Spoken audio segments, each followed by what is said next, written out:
Pourquoi je disais là où les activités? C'est parce qu'au-delà de l'activité que vous avez choisie, en fonction des zones ou en fonction du type de société, vous ne pourrez pas forcément combiner les activités que vous aviez en tête. Donc il faut savoir qu'il y a des free zones qui font la distinction entre une activité professionnelle, une activité industrielle, une activité parfois de service, une activité tout simplement de trading, et que dans certaines zones, ces activités-là ne sont pas compatibles entre elles ou alors le sont pour un coût supplémentaire. Donc c'est important parce que je sais que beaucoup d'entre vous voient passer des pubs sur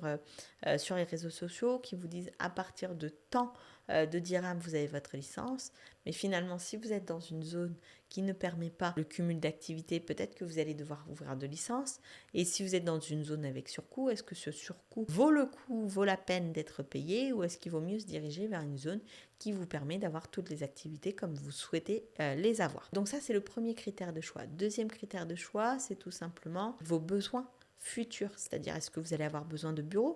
auquel cas il va falloir que la zone dans laquelle vous vous implantez